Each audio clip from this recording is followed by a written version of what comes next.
Betrayal doesn't always arrive loud. Sometimes it settles in quietly. Like dust on furniture no one bothers to wipe anymore. My name is Aaron Whitlock, and for most of my marriage, I believed consistency was love.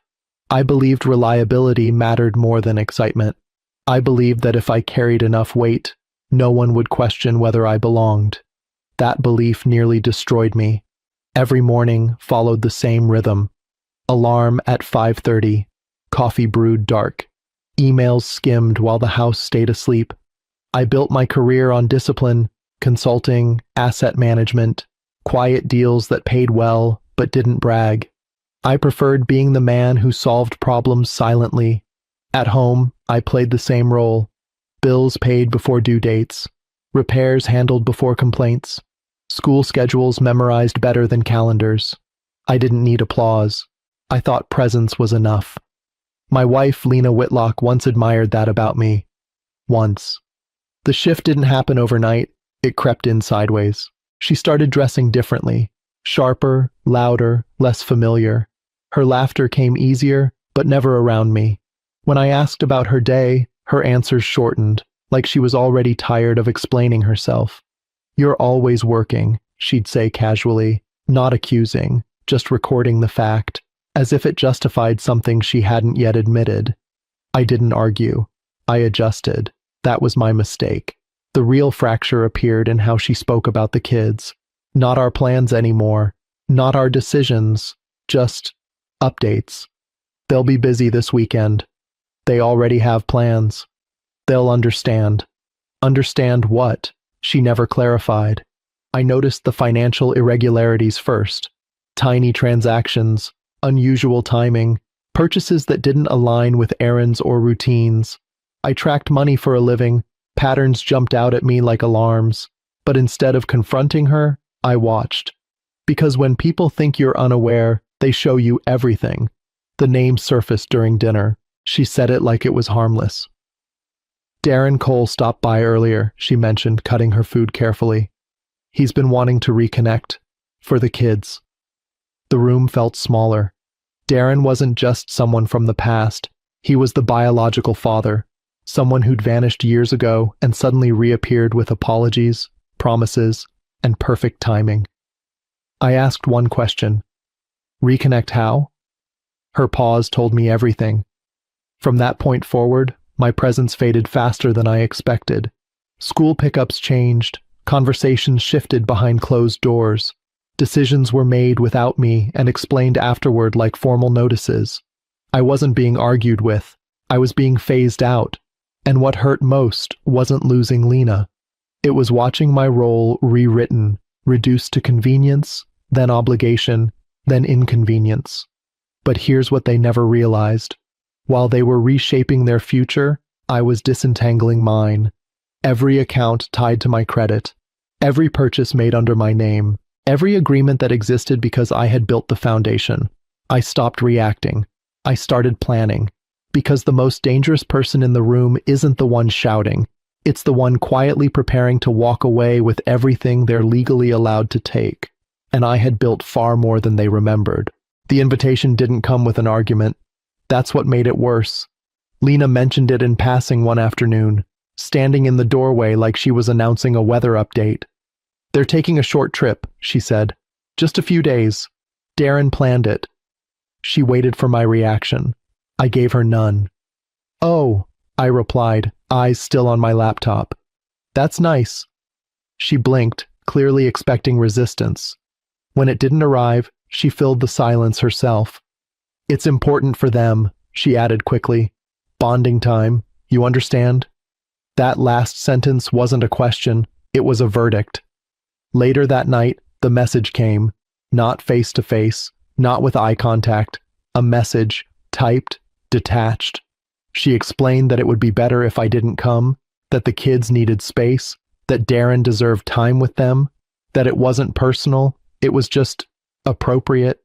She used careful language, polite language, language meant to sound reasonable.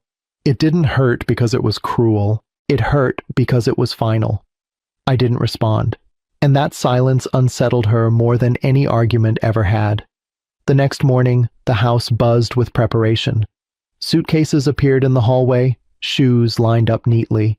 The kids moved around me like I was part of the furniture, present but no longer necessary.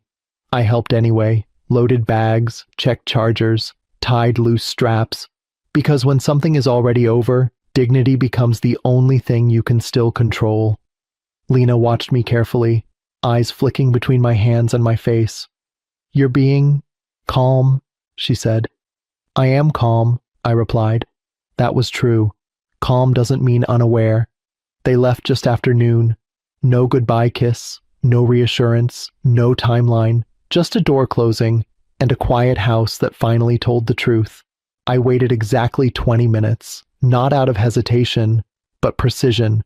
Then I sat down at my desk and opened my files. I had built our life layer by layer, transaction by transaction, properties, vehicles, subscriptions, accounts, investments, everything interconnected under my name, my credit, my guarantees. Not because I was controlling, because I was responsible. And responsibility comes with authority, whether people respect it or not. First, the payments. I didn't cancel anything dramatically. No notifications, no warnings. I simply stopped authorizing.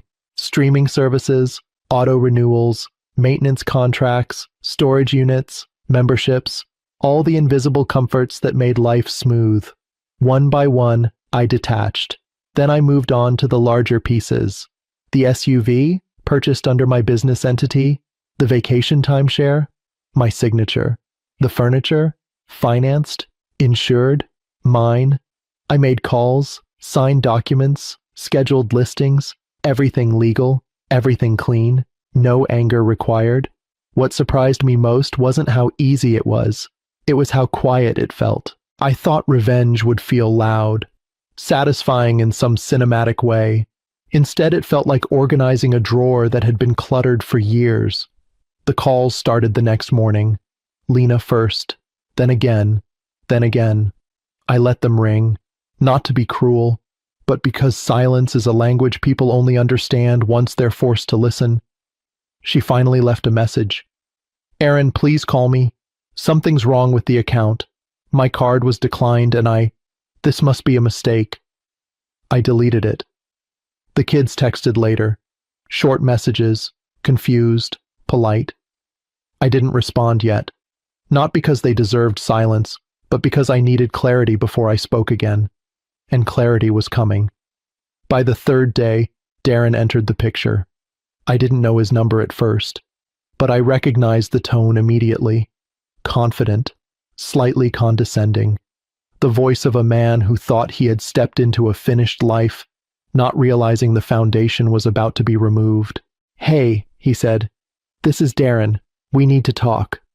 "No," I replied calmly. "You need to listen." Silence. I continued. "You're enjoying a life you didn't build, in a house you don't own, with support you didn't earn. That arrangement ends today." He scoffed. "Man, this doesn't have to get messy." I smiled. "It already did," I said. "You just didn't notice." And I hung up. That night, I packed. Not hurriedly, not emotionally, methodically. Only what mattered. Documents, personal items, things with meaning, not weight. I walked through every room once, looked at the walls, the memories, the effort, and for the first time, I didn't feel loss. I felt release. Before leaving, I left a letter on the kitchen counter. Not angry, not accusatory, just honest. I explained that I was stepping away, not out of spite, but self-respect. That I refused to stay where I was treated as optional. That everything I removed was legally mine and ethically reclaimed. I wished the kids stability, and I wished Lena clarity. Nothing more. When I closed the door behind me, I didn't look back. Because some chapters don't need reflection, they need closure. And I was done being the background character in a story I financed, but was no longer allowed to live in. I didn't expect the silence to travel so far. But absence has a way of echoing when people finally realize how much of their stability depended on someone who stopped responding. By the time I crossed state lines, my phone had become a museum of missed calls. Lena, unknown numbers, even a few mutual friends who hadn't spoken to me in months, but suddenly remembered my name. I didn't block anyone. I let the evidence accumulate. I settled in a small rental outside Bozeman, a place quiet enough to think and far enough away to avoid running into familiar ghosts. The town felt honest. People looked you in the eye. No one assumed they were entitled to your time. For the first time in years, I slept without tension. No alarms, no emergency emails, no emotional negotiations disguised as conversations. Just quiet. 3 days later, I opened my email. 47 messages. Lena's subject lines changed as the hours passed. We need to talk. Please call me. This is affecting the kids. You're being unreasonable. We can fix this. That last one almost made me laugh. I replied to one message. Short, controlled, final. I'll speak with you when there's something to discuss that includes respect. No accusations, no threats, just a boundary. The response was immediate. She called. I answered. Her voice broke before she finished my name. Aaron, I don't understand. The mortgage payment bounced. The credit card was declined. The storage unit, everything is locked. Darren says he didn't know any of this was under you. I let her talk. I always did. I didn't know you'd go this far, she whispered. You didn't even argue. That was the point, I said evenly. Silence. Then defensiveness crept in, thin and sharp. You're punishing us. No, I replied. I'm stepping away from what was never mutual. She tried emotion next. The kids, the memories, the years. She talked about love like it was currency, something she'd already spent but expected me to keep honoring. I never said you didn't matter, she insisted. I exhaled slowly. You didn't have to, I said. Your actions said it every day. Darren took the phone. I hadn't expected that, but it confirmed everything. Look, he said, lowering his voice like we were equals. Let's be practical. This situation is bad for everyone. The kids need stability. I smiled at the word. Then build it, I said, like I did. He scoffed again. You're acting like you own everything. I don't act, I replied. I document. That ended the conversation. By the end of the week, reality began doing what it always does, asserting itself. The SUV was repossessed. The vacation rental canceled their upcoming stay. The furniture listing went live. Friends started asking questions, not about me, but about them. Because when comfort disappears, people start wondering who was responsible for it in the first place. The kids reached out again. This time, their messages were longer, more uncertain.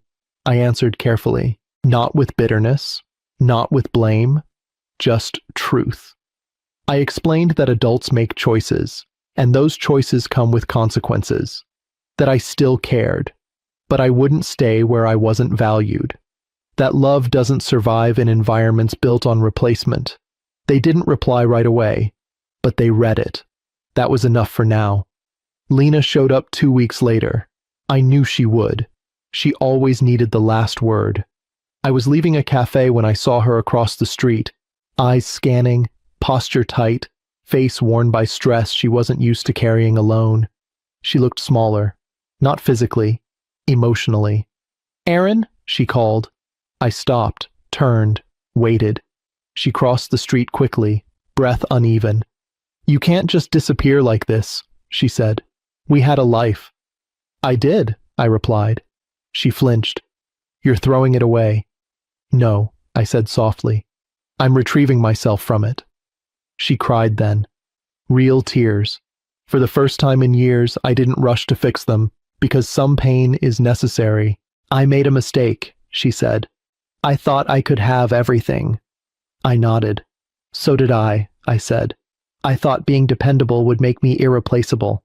She reached for my arm. I stepped back. That's the difference, I continued. I learned. You gambled. She asked if we could talk later.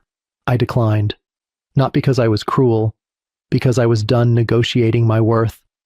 That night, I sat alone in my apartment and felt something unfamiliar. Peace. Not the absence of conflict, but the presence of alignment. For the first time, my life reflected my boundaries. and that felt like victory. Time did what confrontation never could. It clarified. Weeks passed, then months, and the noise around my departure slowly thinned. Not because the situation improved for everyone else, but because reality had finished making its point. I didn't move back. I didn't reopen conversations that led nowhere. I built forward. Life in Montana settled into something honest. I rented a modest place with wide windows and quiet mornings. I took fewer clients, chose projects carefully, and let my days breathe again. For the first time in years, I wasn't managing chaos disguised as family harmony. I was managing myself, and that changed everything. The first real update came through a mutual acquaintance. Not gossip, information. Lena and Darren hadn't lasted. Without the cushion of my planning, my credit, my structure, their connection collapsed under pressure they weren't prepared to carry. Bills arrived without buffers. Arguments replaced romance. Promises met deadlines they couldn't dodge. Turns out excitement doesn't pay interest. I didn't celebrate. I acknowledged. That chapter wasn't mine anymore. The kids reached out gradually. At first it was brief check-ins, questions about school, updates about hobbies. Then came the longer conversations, ones filled with hesitation and honesty. They asked why things changed. I told them the truth in language they could carry, that love should feel safe, that respect matters, that walking away doesn't always mean abandoning. It sometimes means refusing to teach the wrong lesson. They listened. That mattered more than forgiveness. One evening, Lena called again. Her voice sounded different, tired, but clearer. "I see it now," she said. "You weren't controlling. You were holding everything together." I didn't respond right away, because validation after loss feels different than recognition during loyalty. "I hope you're doing well," she added quietly. "I am," I replied. And for the first time, it wasn't defensive. It was factual. She asked if I hated her. I thought about it. "No," I said. "Hate would mean you still have power over my emotions." That ended the call. Months later, I sold the last asset tied to our old life. The paperwork felt ceremonial, not because it erased the past, but because it sealed it. I didn't feel regret. I felt completion. One afternoon, while hiking a quiet trail outside town, I realized something else had shifted. I no longer needed the story to be about revenge. The revenge had already happened, not through punishment, but through absence. They lost access to what they undervalued. I gained clarity, peace, and self-respect. That exchange favored me. I began volunteering part-time, mentoring younger professionals who thought success meant sacrifice without limits. I taught them what I'd learned too late, that boundaries protect love, that silence can be strength, that walking away doesn't make you weak, it makes you intentional. Sometimes late at night, I thought about the house, not with longing, but with curiosity. How different would things have been if I'd demanded respect earlier? Maybe. But timing matters, and growth doesn't rush. A year after I left, I received a letter, handwritten, from Lena. She didn't ask for anything. She didn't apologize excessively. She thanked me for stability she hadn't recognized until it was gone.